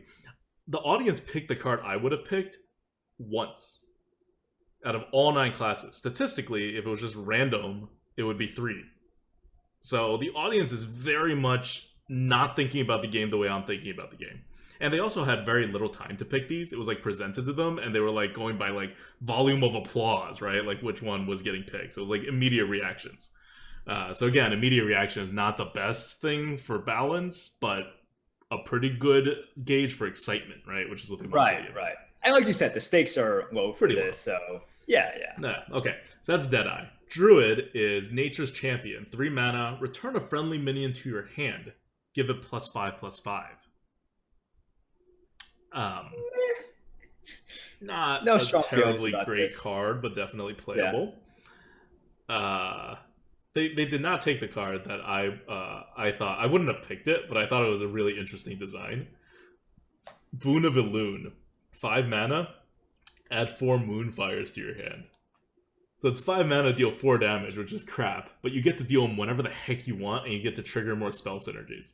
It's so interesting because essentially they're like, hey, there's some value in having cards. Yeah. There's some value in having spells. Yeah. There's some value in you selecting not only where the damage goes, but what turn you do it in. And like all of these things together, like add up to like something. It's like very interesting. It's like Razor Petal Valley without like being like horrible, because Razor Petal Valley costs 1 mana for each of the 1 damage things. This costs 0 mana. I know. Look, is it a premium card? No. But it's super interesting. It's super interesting. Love the design. It would be a cool card. Yeah.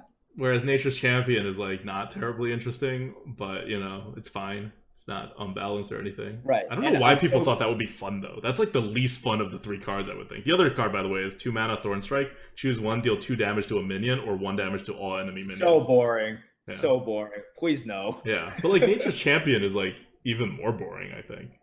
It's boring, but at least it's like with Thorn Strike, I'm just like, no, I don't want more AoE. I don't want more like small no, it's no. Anyways, that's the Druid stuff. That's the Druid. The Mage one, we got Polymorph ? Which is 5 mana. Choose a minion. Discover a new minion to transform it into. So you can choose the enemy minion, you or can also your choose minion. Your minion. Yeah. So this is look, it's not like a super strong card. It's not a strong card at all. No, it's a weak card. It's not a great card. Is it draftable? Yeah, it's draftable. Below average. Yeah. So if you're targeting the fact that it just costs 5 mana is it just costs a lot, right? If you're choosing one of your minions, you can choose a 1/1 and you can turn it into something, but like you're paying 5 mana for it. No, it's not a good card. And people picked it because, oh my god, it's so fun. But like it's the worst card actually of all 3. The other 2 picks were 1, Power Cosmic. I'm surprised this one didn't win, by the way. It's 1 mana, discover a legendary minion. I thought that would totally win just because it's cool to discover a legendary minion. I don't think they want to give Mage powerful cards. I think, but Mage isn't even that powerful right now. No. Historic. No. Remember, these are not people that like. Okay, fine. Yeah. But like, if I were just driven by pure like, what would be the most awesome thing? Not like necessarily best, but like the most cool and interesting thing. It would be Power Cosmic. It would be discovering legendary minions. That would make the arena so much more crazy than like Polymorph. No. If you wanted to make it crazy, you would do Arcane Flux. Arcane Flux, 2 mana. Cast a random mage spell. Targets chosen randomly. Draw a card. Yeah, what? Like, I don't know why you wouldn't pick that. Like, that's what I don't understand. Why Polymorph ? won. But whatever. I would have picked Power Cosmic. Would you have taken Arcane Flux? No. Okay, I definitely don't pick Arcane Flux. I think that card is so bad for the arena. Yeah. Right. No, like it's a good card. That it's just a bad card for the arena, right? Like the fact that you cycle, you get like a spell. I probably would have picked Power Cosmic as well, but if I want the arena to be a safe place, I just stick with Power Morph. Just because you won't see it? Not you won't see it. It's just a very fair card, right? It's not fair. It's underpowered. Right. Sorry. By fair, I guess I mean. You mean it's not? You don't want Mage. You're also afraid of Mage being super powerful again. Right. Just because they, right now they're not great, but next expansion, who knows, right? Yep. Okay. Paladin one. This one I have so many problems with.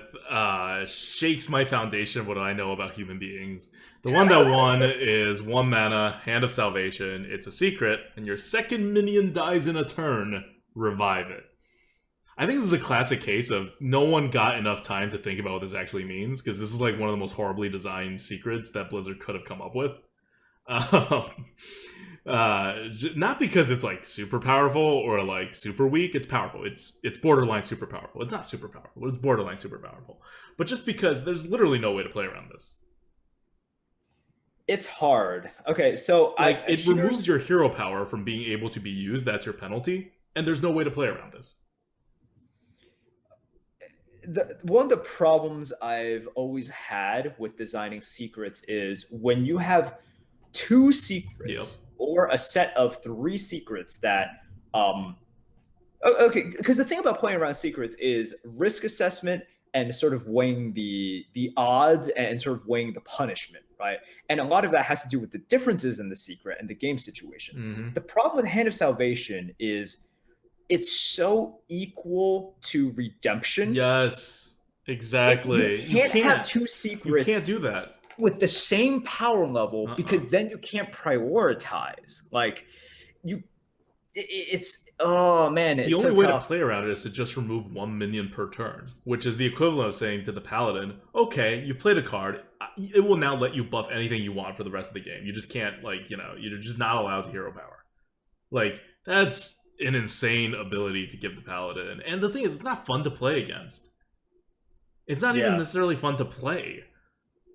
Like, it's just, I don't know. It's not a very well-designed card, and it's not a very fun card. And I don't know why people picked it. I just don't think they really understand what it would be like if this card were actually in the arena. And they'll see. People will see once this card is in the arena, because it will be for an event period at least. Yeah, like, look, I don't think this card is, like, that, like, super, like, really powerful. Like, it's pretty powerful. I don't think it's that powerful. I just think it's not a great You're almost design. guaranteed to resummon the 3-drop for 1 mana. How is it not powerful? Yeah, well, there's the delay factor. Yeah, it's a delay factor. But the delay factor also means you can buff anything you want on the board at any time. Right. Which is, I'll trade that for the delay as a paladin. Sure. Right. It's just like you having a noble sack, and then if they don't attack, then you get the initiative as well. Yep. But so this card, I just don't like it because of its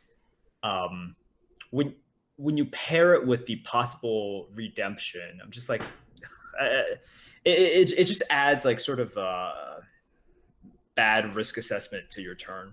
Yep. Especially when they had a really awesome secret to actually pair it with, which is Retribution, 1 mana. When an enemy attacks your hero, deal 4 damage to it. Like, it's mini vaporize. I love that card. I think it's such a well-designed card.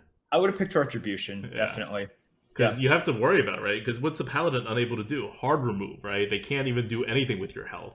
They can outdoor stuff. Otherwise, they're like kind of helpless against very big things. So, do you want to damage your big thing, even though it's withstanding against the paladin? Or do you want to actually lose a minion to this card? Like, it forces really horrible choices on you, but like, you get to pick. Yep. And on top of that, if you're just not in a good position, you can just not attack the face and be like, all right, I'll wait until like we're in a better spot or whatever. So there's actually a lot of ways to play around it, unlike Hand of Salvation, and it's still fair. It's not like overpowered. So it's just a much better card, I think, in terms of design and how it would feel to be in the arena playing against it. Yep. All right. Priest, 3 mana, Generous Spirit. Give a friendly minion to your opponent, draw 3 cards.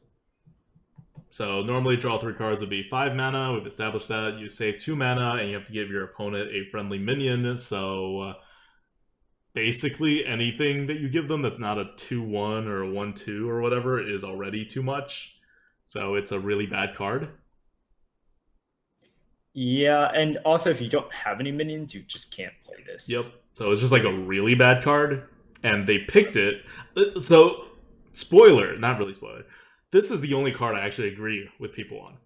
This is the only card that I would have picked the same card as what the people at BlizzCon picked. And it is because the other 2 cards are not cards Priest should be allowed to have. Yeah. No, I totally agree. I think the other 2 cards, I'm just like, I don't like where Priest goes if they get either of those cards. So this is one of the cases in which I think people picked a less powerful card just because they actually recognize that the other 2 cards are, 1, the other 2 cards are not very fun, and 2, the other 2 cards are like actually just like too powerful. So I don't know. It's interesting that they actually picked this because this is like one a weird card, two a bad card, and I think it's pretty obvious from just looking at it how bad it's going to be.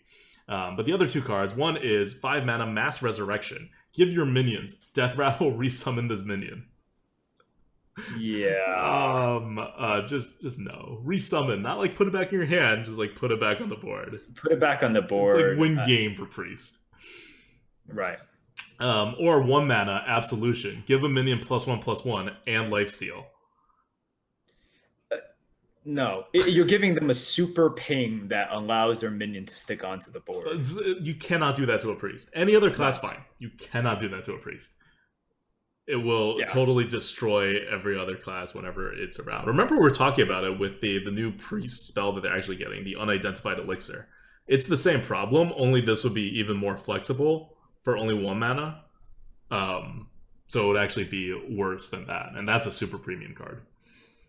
Yeah. It's not about the lifesteal. Even if it didn't have lifesteal, it would be too overpowered and I wouldn't want it in the arena.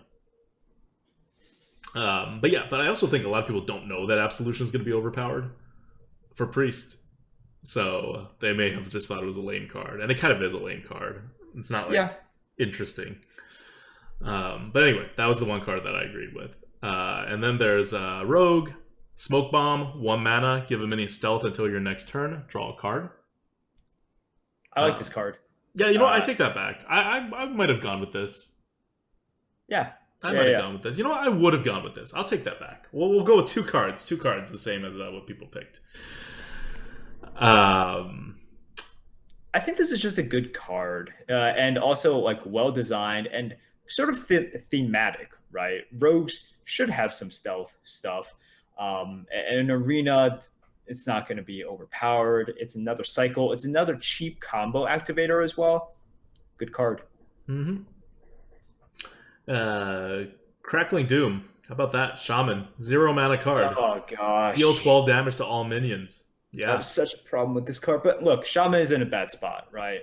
Shaman is in a bad spot. They want to give him a good card. Crackling Doom, 0 mana, deal 12 damage to all minions, overload 10.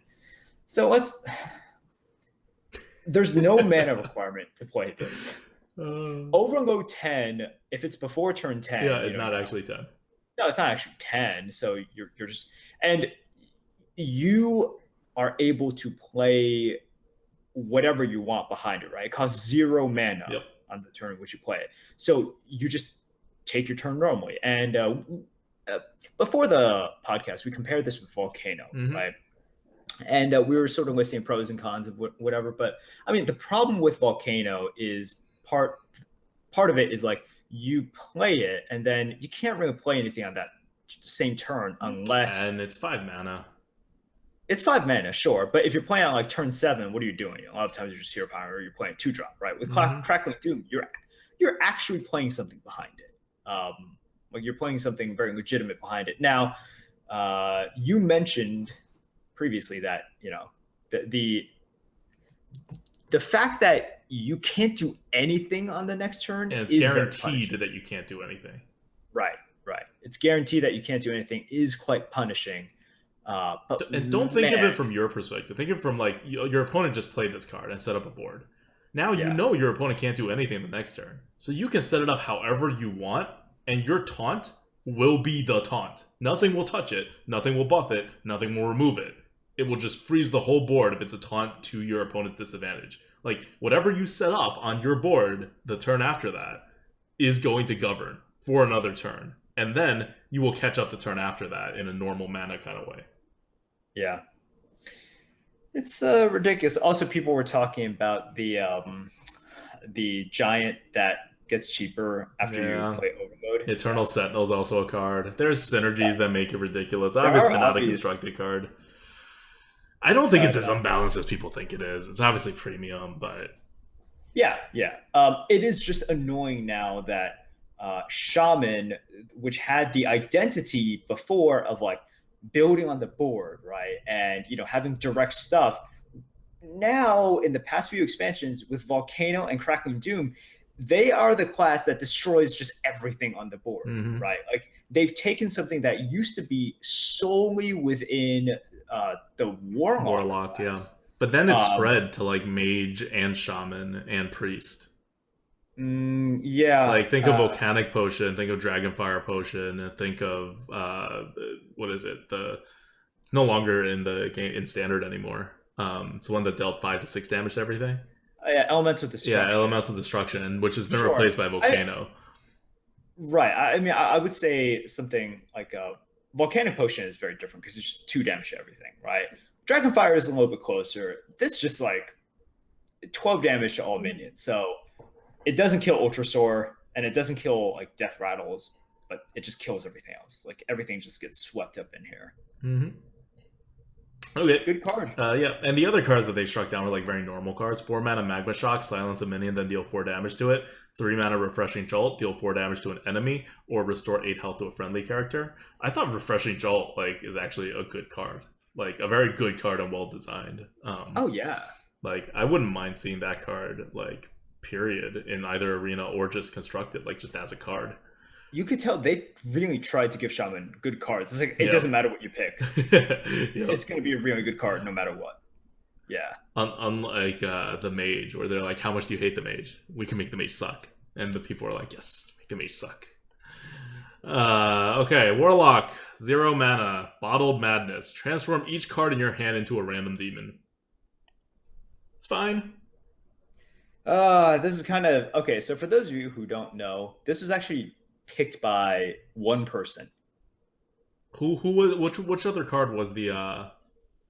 Yeah, the I tie. don't remember. Okay, well it's either I'm pretty sure it's Combust, because From Beyond is such a weird card. From Beyond is 1 mana, draw 3 cards at the end of your turn, discard them. That's weird, especially for Warlock. So it's probably Combust. Which is 6 mana, destroy a minion, and then deal 3 damage to all other characters. That's the one I would have picked. Yeah, well, I'm glad it wasn't Combust, because, man, Combust is pretty OP. I don't know. Most of the time you want to destroy 1 minion is when you have stuff on the board. Not necessarily when your opponent has stuff on the board. I think it's actually more balanced than you may think it is. It's just a super meteor, right? No. I think Meteor's way better. Oh no! Sorry. Like super meteor, as in like it kills everything. Like not so super like a way worse meteor. When I mean super, I mean it just like the effect is like the effect is bigger. Yeah. Sorry. Yeah, I still. But it's much worse than a meteor. I would not want to give a meteor to Warlock. I'll totally give this card to Warlock. Much worse. Like you're dealing 3 damage to everything on your side of the board. So one thing you can't do is let face into your own face, which is way worse. Yeah, it's your own face. Which like whenever you deal damage to your opponent's face and your face, that's bad for Warlock. Now, you can't use this card as a way to deal with like Twisting Nether or whatever, because if you let your opponent set up, they will set up 2 things more than 3 health, right? They're normally going to try to do that anyway. That's like a very normal thing for opponents to do against Warlock.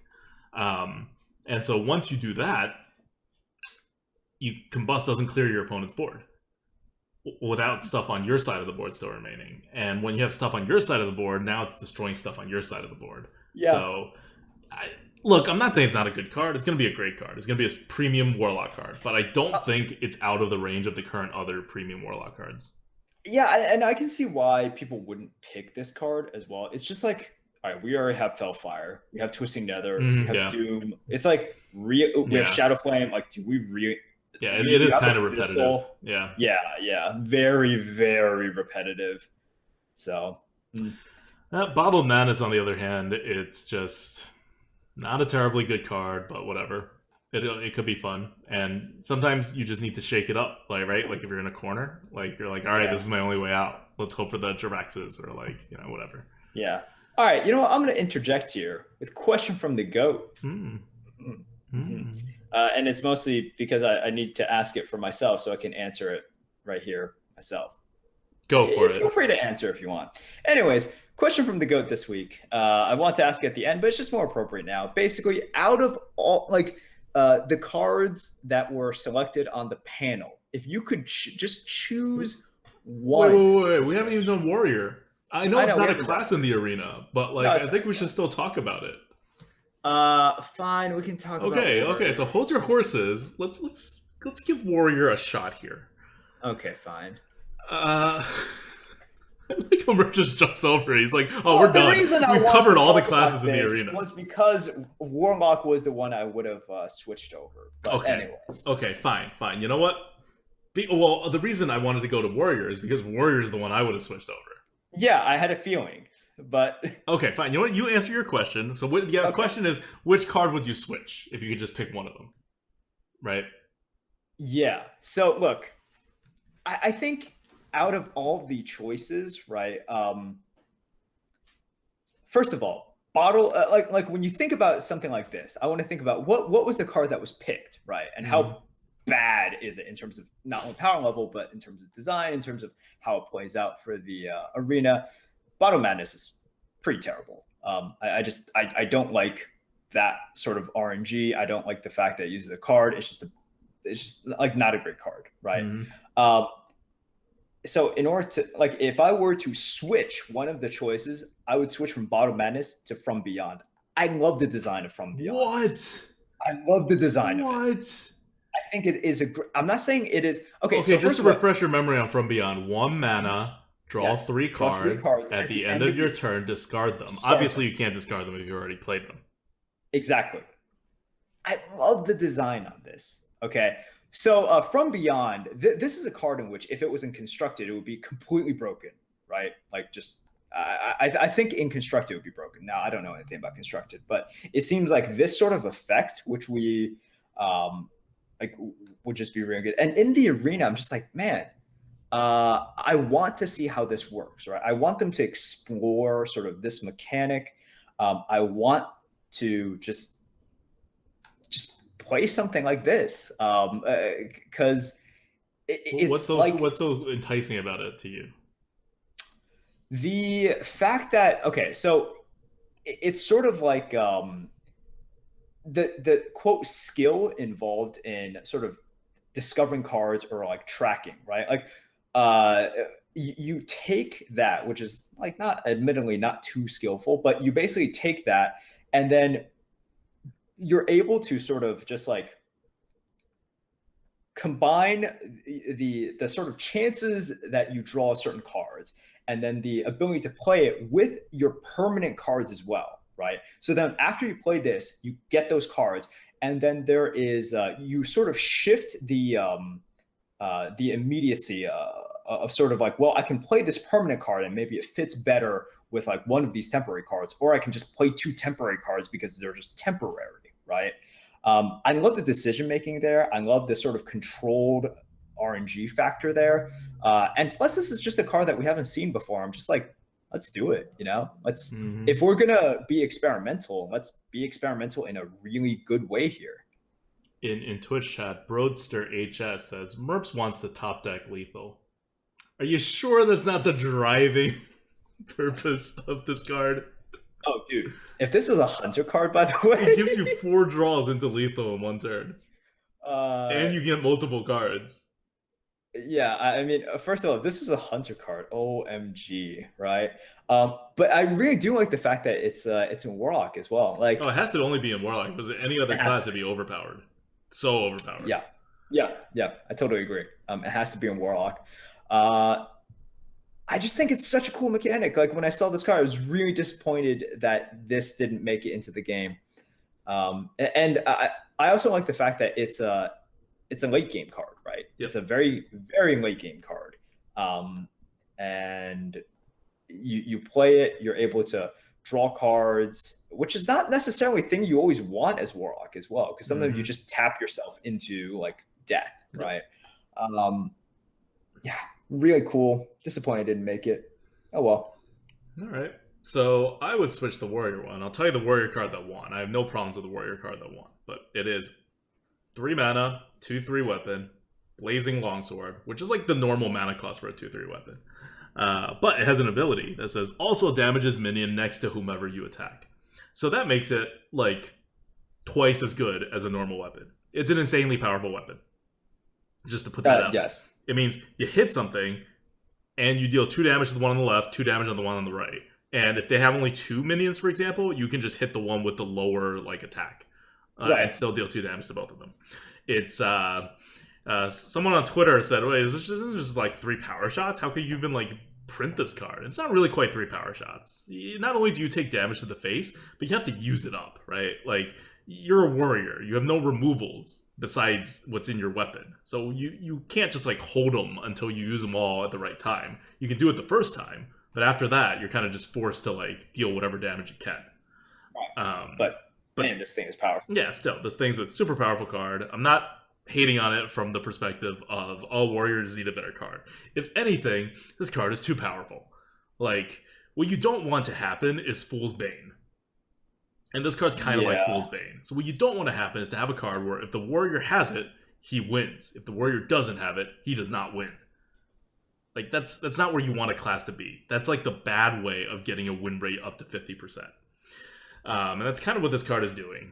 It also, I have like a kind of a fundamental problem with anything in the warrior that deals damage to that deals more than 1 damage to more than 2 minions.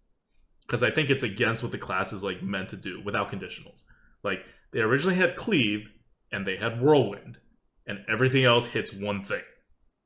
That's Warrior. Right. Like, that's how I want Warrior to be. That's what I think its general, like, class identity is. And so something like Fool's Bane, when it came out, I'm like, well, Warriors needed this, but come on. This is, like, a bad concept for Warrior. Like, it's a weapon that can't go face, and, you know, it like, has this issue. This weapon can go face, so at least it has that going for it, but it heavily penalizes you for going face instead of hitting on the board. So again, I don't like that kind of concept. And it deals potentially damage to 3 minions, which, again, a little uncomfortable with from a flavor perspective. The other 2 cards that they picked this card with, do you want to say something about Blazing Longsword? No. No, okay. No. The other 2 cards that they picked this card over is 1, Training Blade. Death Rattle, add a random weapon to your hand. It's 1 mana for a 1/3 weapon. So it's a good weapon. It's a good weapon, but like, because remember, you don't actually have to use all 3 charges. You can just replace it with any weapon at any time to trigger the Death Rattle. So it's just a ping, like when you need it. Man, warriors are good when they have pings. Yep. So it's a very good weapon, but it's not very interesting, and you add RNG to it. The weapon I really want is 5 mana. Axe of the Eclipse. It's a 5 mana 4/2. And the battle cry, this is what's so great about this weapon, is destroy all damaged minions. It's so good. That is the battle cry. That is what the warrior needs. Because remember, Execute is a warrior base card. That is part of the warrior's identity, to be able to do stuff with things that are damaged, right? You can draw cards off them, you can deal more damage to them with Sleep with the Fishes, you can kill them all together, but getting things damaged is what Warrior is about, and they have a lot of ways to like chip damage on things. And they have a lot of mechanics revolving around it, so I love the flavor of it. 2, Warriors need more hard removal in the arena. That's one of their biggest weaknesses. And it's pointless because all the other classes are now able to hard remove in various other ways. So it's not like you should give the warrior like a blanket hard removal, but in the same way that druids started getting snails, like warriors need like their way to like not efficiently hard remove stuff, but still hard remove stuff. And the way they do it, the way the class does it, is with this destroy a damaged minion mechanic. So anything with that is great. And what they also have a problem with, as they're trying to address with Blazing Longsword, as Fool's Bane is doing, is they have a problem dealing with large boards.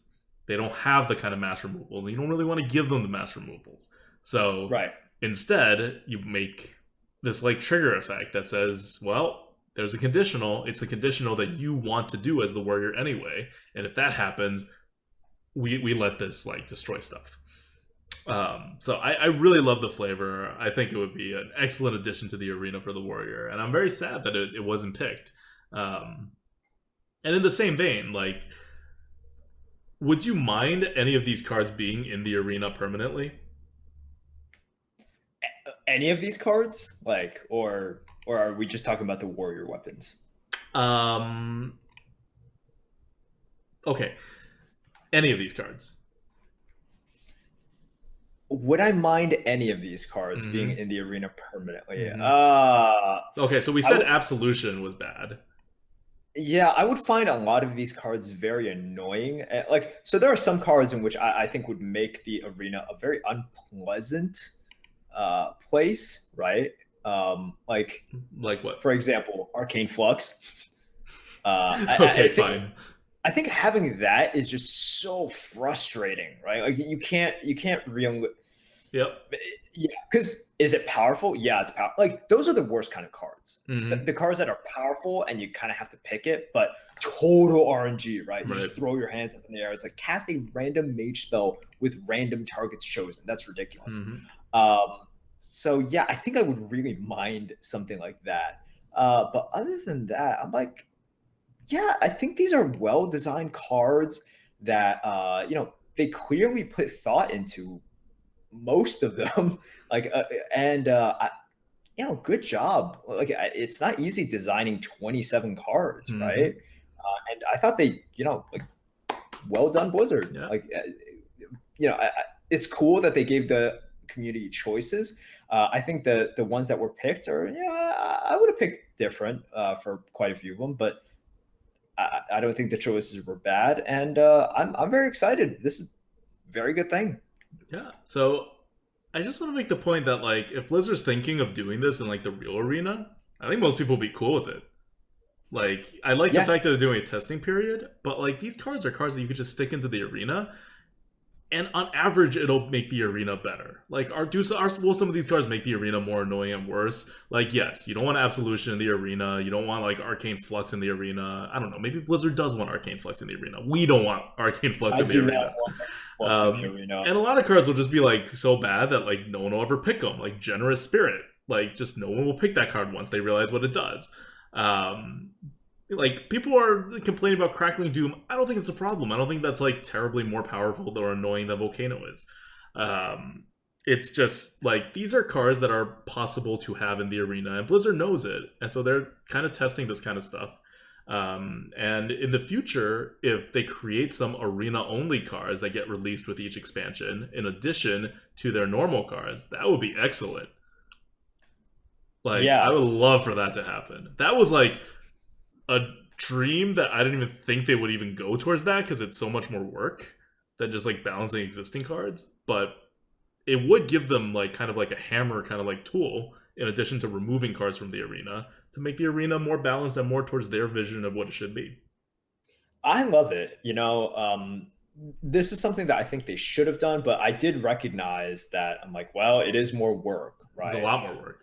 Yeah, it's more work. Like you have to design cards and you have to like do everything associated with the cards. Like you have to animate it, right? You have to design, you have No, to you animate don't it. have to animate it. There's no way to get golden versions of these cards. No. Yup. Can't have them in your collection, therefore it can't be golden.